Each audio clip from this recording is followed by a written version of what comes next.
नमस्कार दोस्तों, आपका हमारे YouTube चैनल पर स्वागत है।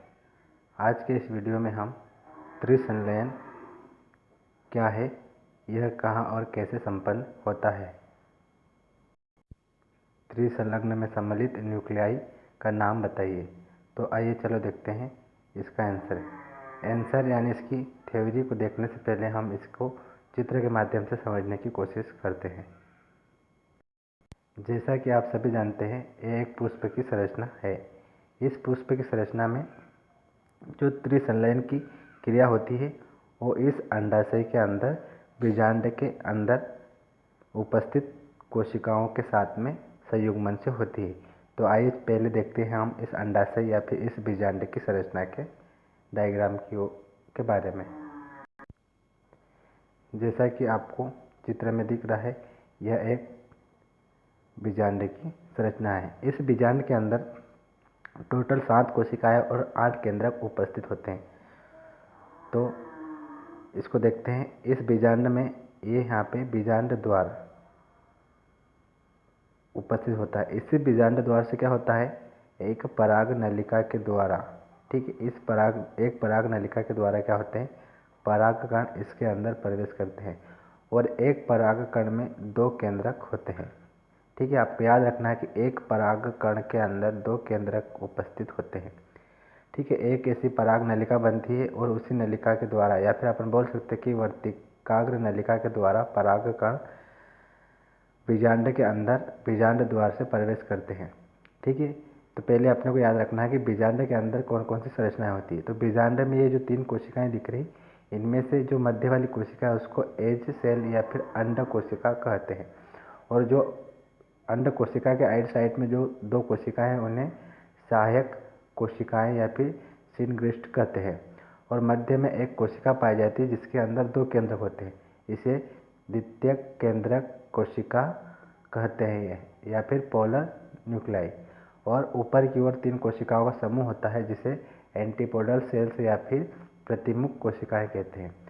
तो आप लोग को याद क्या रखना है त्रिसंलयन में, कि जैसे ही परागकण इस बीजांड द्वार के अंदर प्रवेश करते हैं तो परागकण में कितने केंद्रक होते हैं, 2 केंद्रक होते हैं। इसमें से एक केंद्रक तो इस अंड कोशिका के केंद्र के साथ में संलयित होता है और भ्रूण का निर्माण करता है, लेकिन दूसरा केंद्रक क्या करता है, आगे की ओर गति करता है और जो ये एक कोशिका है जिसमें 2 केंद्रक है इसके साथ में संलयित होता है और क्या करता है, यहाँ पे भ्रूण पोष, ठीक है, क्या करता है, यहाँ पे भ्रूण पोष का निर्माण करता है।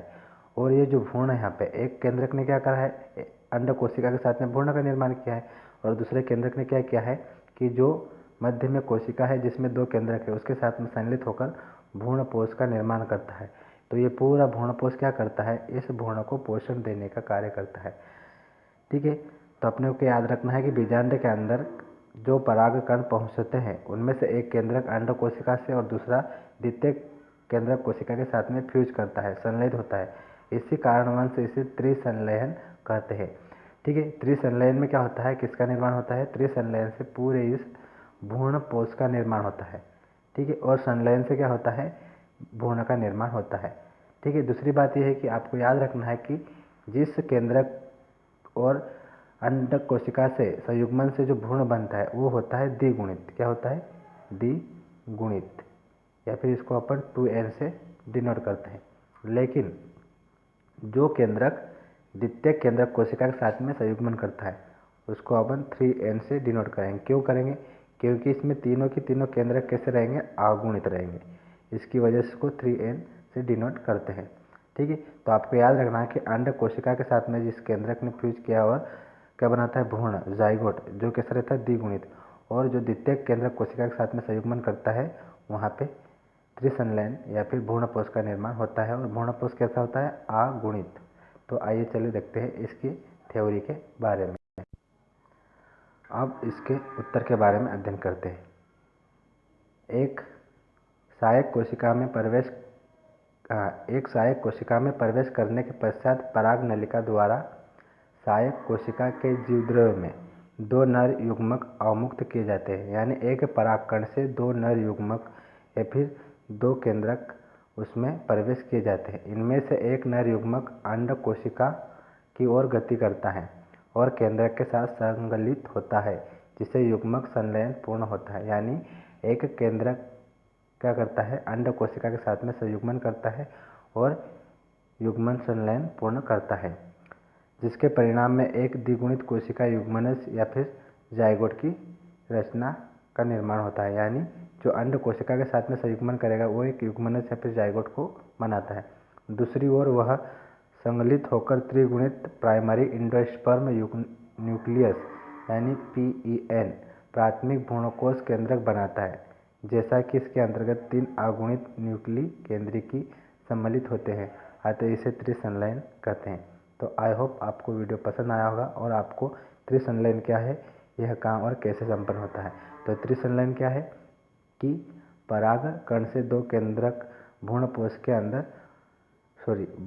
बीजांड के अंदर ठीक है प्रवेश करते हैं। उनमें से एक केंद्रक अंड कोशिका के साथ में भ्रूण का निर्माण करता है, जाइगोट का निर्माण करता है, और दूसरा केंद्रक किसका निर्माण करता है, त्रिगुणित या फिर प्राइमरी इंडोस्पर्म न्यूक्लियस भ्रूणपोष केंद्रक को बनाता है।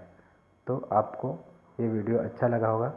धन्यवाद। अगर वीडियो पसंद आए तो इसको लाइक, शेयर और दोस्तों को शेयर ज़रूर करें और चैनल को सब्सक्राइब भी ज़रूर करें।